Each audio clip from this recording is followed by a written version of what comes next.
تسمع في ناس بتحب تعيش، انت دلوقتي هتعيش رعب، قصص رعب من السنين.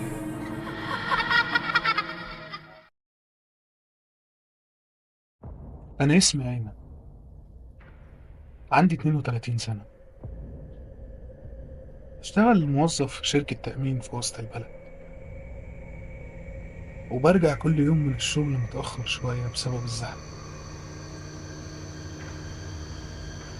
في يوم وأنا راجع في الميكروباص متأخر يعني، الساعة تقريبا كانت حوالي 11:30 بالليل. نزلت عند محطة قريبة من بيتنا. المكان دايما بيبقى هادي ومفيش صوت، كون إن المنطقة حواليها مدارس، فبالليل طبيعي ما بيبقاش فيه زحمة ولا في حد قريب من المكان. دخلت الشارع الجانبي اللي بيوصلني على البيت، بس سمعت صوت ست بتنادي. أيمن، استنى يا أيمن ما تخافش. قفلت عيني وفتحتها تاني بسرعة، بس مفيش حد قدامي. قلت يمكن ست جارتنا ولا حاجة بتنادي عليا. بصيت ورايا بسرعة، بس مفيش أي حد. قلت يمكن بتهيألي أو حد اسمه أيمن تاني يعني. كملت طريقي، بس لقيت الصوت بقى أقرب وبيقول لي. أيمن، أنت اتأخرت ليه؟ مستنيينك. الصراحة الموضوع بقى مرعب، قلبي بيدق بسرعة، مش عارف أعمل إيه. بصيت ورايا تاني، مفيش أي حد في الشارع.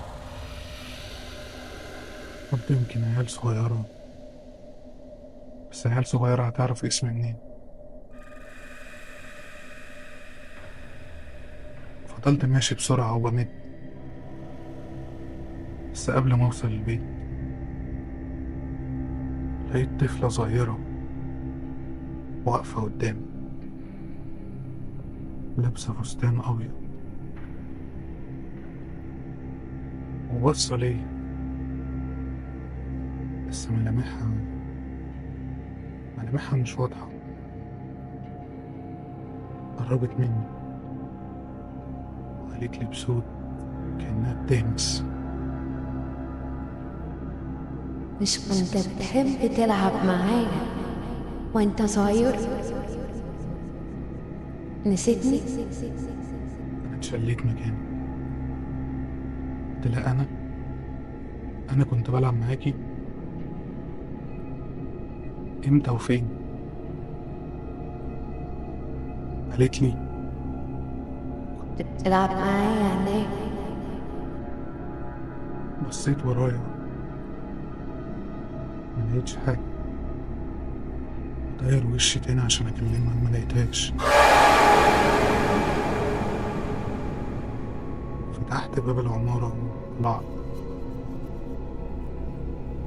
لقيت الجيران ملمومين عند شقة عم نجيب. عم نجيب جارنا، بس الراجل اتوفى من أسبوع والشقة مقفولة. رحت سألتهم في إيه يا جماعة؟ قالوا لي أنت عارف إن شقة عم نجيب مقفولة، بس الشقة كل يوم بيطلع منها صوت كأن حد بيحفر في الأرض. ولما كلمنا أولاده وجم فتحوا، لقينا الشقة مضلمة، ولقينا سكاكين كتير مرمية في أرض المطبخ. أنا سمعت اللي قالوه واترعبت. أنا كنت ناوي أطلع على شقتي،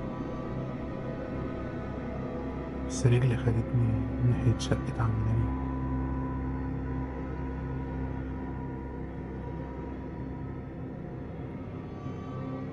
بصيت على الباب من بره، النور مطفي.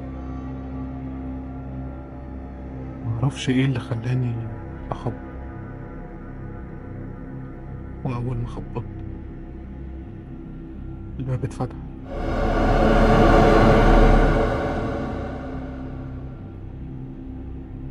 بصيت على الشقة من بره، كل حاجة زي ما هي من يوم وفاة عم نجيب،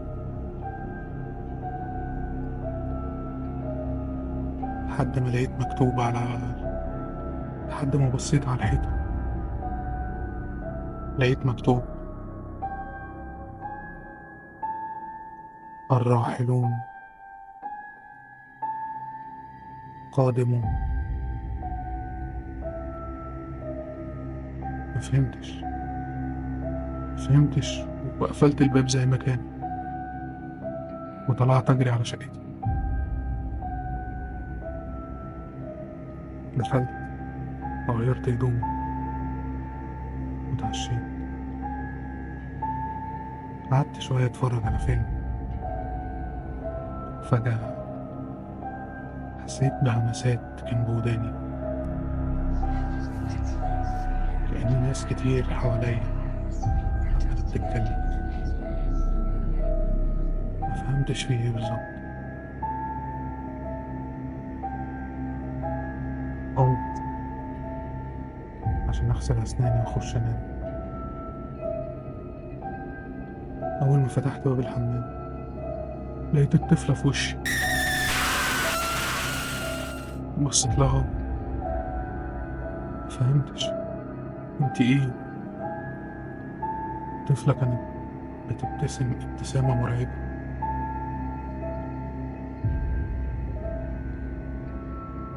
قالت لي: مش انا قلت لك انت كنت بتلعب معايا؟ انت مرضتش تلعب معايا، ودلوقتي لازم تتحاسب. بصيت لها وأنا مش فاهم اتحاسب من ايه ولا أنا عملت ايه. فجأة لقيت الأرضية بتاعت الحمام بدأت تتهز. طلعت من تحت الأرض إيدين لونها أسود وبتشدني لتحت. صرخت لكن صوتي ما كانش طالع.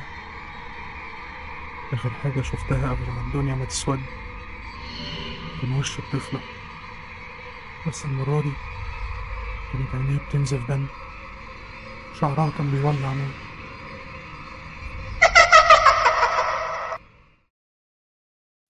لو عجبتك القصة ما تنساش تعمل لنا لايك وسبسكرايب عشان يوصلك كل يوم قصة جديدة.